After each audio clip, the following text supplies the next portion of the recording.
Ludwig in the lineup. Lanzilli has found himself back in the lineup after struggling for what seemed like a much longer time than what has transpired, but he is back in there. He's hitting 128 right now, 6 for 47, as he continues to help his average climb. And at the 9 spot is Elvis Peralta Jr. after Cole Barr got the start at shortstop yesterday. Elvis so far this season leads the Mohawks in at-bats with 58. He has 18 hits. He's hitting .310 with 12 runs scored in 16 games. He also is tied for the team lead in home runs with 2 to go along with Richie Nitza, Shane Munson, Joe Genord, who hit his second last night to give him 13 RBIs. He is in the 3-hole tonight, catching behind the plate. No Matt Padre tonight. Sam Prater is still out with a concussion, as we have Peyton Plumley currently coming out, dropped off in our Fairview Lines bullpen cart, as he gets a delivery from our UPS man, delivering the first ball of today's game. And you'll see them once they come into view, but Albany today, for their road uniforms, are going with gray pants and an orange and white jersey, where the orange is in the tank top form and just the sleeves are white. So let us know on Twitter or Facebook what you think of the uniforms. Helps both us and Albany out with, looking at ordering uniforms in the future, what fans like to see, different designs and stuff like that. So it's interesting to see, especially since Albany tends to use the blue and yellow at home versus more of an orange and black color scheme on the road.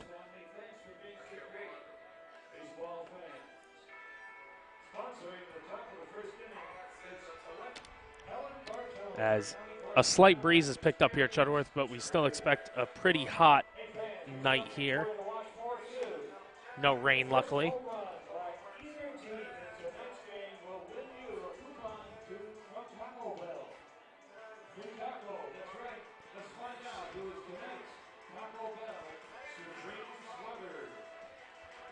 As the Mohawks take their warm-ups right now, we'll give you a little bit of a recap of what happened last night.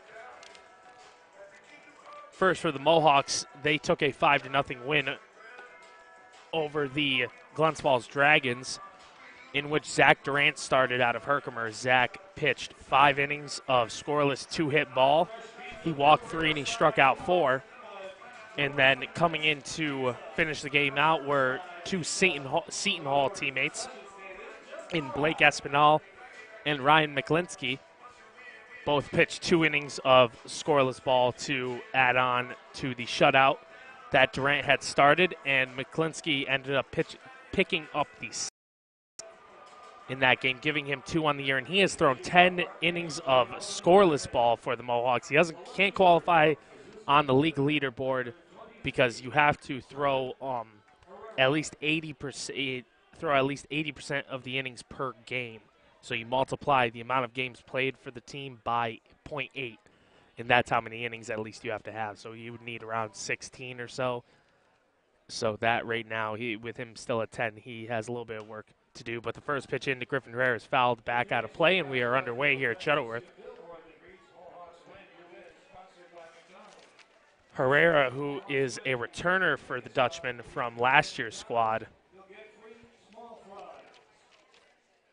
is hitting .283, 17 for 60, as that one is popped down the right field line. Racing for is the first baseman, Richie Borello, but that one will go out of play, and it'll be 0-2.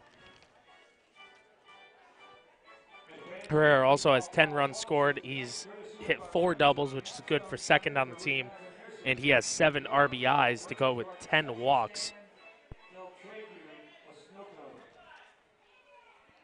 Plumlee on the mound looking to bounce back from a struggling start he had last time. That one dribbled out to second base. Snagging that is Elvis Peralta. Throws on to first for the first out. And that will bring up Lucas Dunn out of Louisville.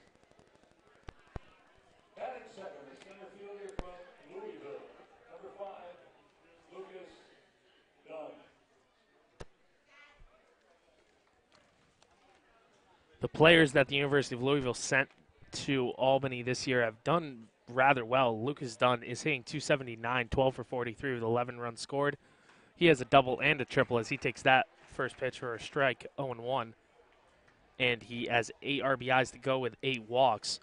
And his teammate, who is currently on deck, Cameron Masterman, he's teammates with him both in Summer League and at Louisville, as that one evens the count at 1-1.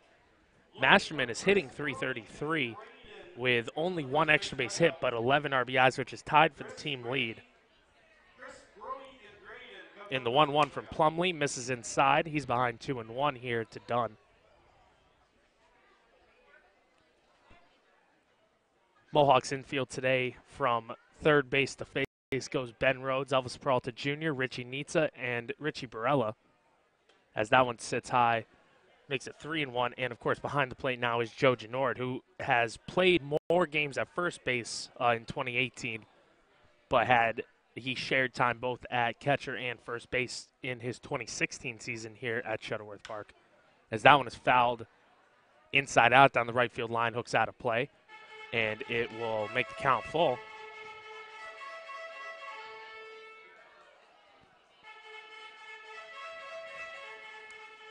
Albany and Amsterdam have had some classic matchups over the years in the PGCBL since its inception in 2010. Both teams were originally in the NYCBL and have since moved as that one is fouled back and out of play. Keeps it at 3-2.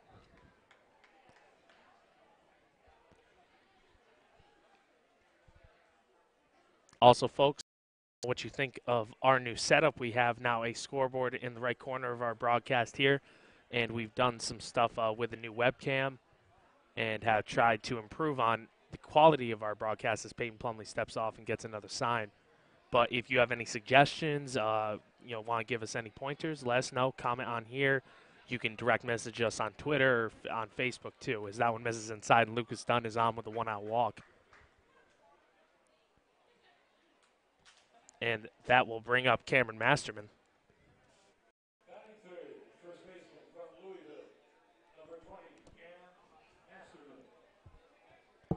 As mentioned, Masterman is hitting 333, which is good enough for best average on the team.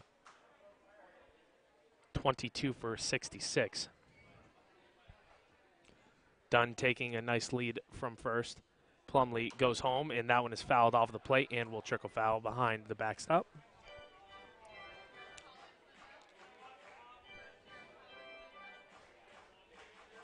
Masterman has also appeared in 17 games for Albany, which is all of them, as they came into this game at 9-8. So he's the only player to officially appear in all 17 games this season. There's a check of the runner. First down was bounced in by Plumlee, but nice fielding by Richie Barella keeps it in front of him.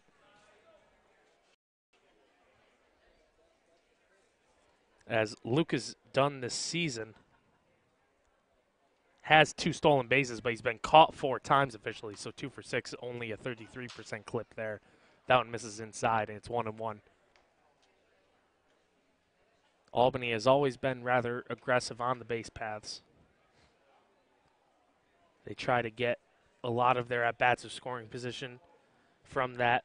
For example, Mattman at the plate has 6 stolen bases, and Jerry Hunsinger, who is currently in the hole, has 7.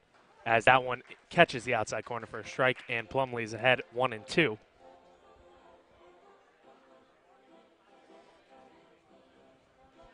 Another sunny, beautiful night here at Shuttleworth Park. It was pretty humid during the day, but has started to cool down a bit, as is a great night for baseball. Full house here at Shuttleworth. That one is fouled right off of our grandstand here that covers the seats behind home plate.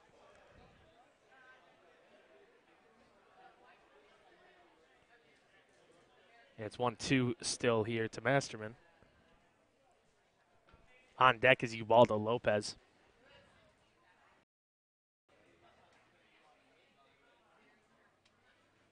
And that one sits high, evens count at 2-2.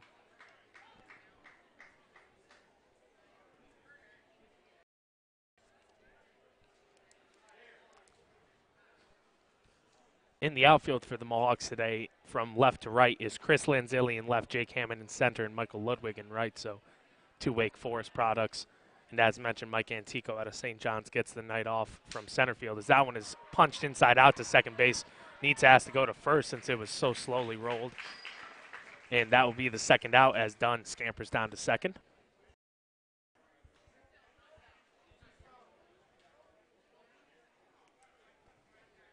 As that fielder's choice will bring up Ubaldo Lopez.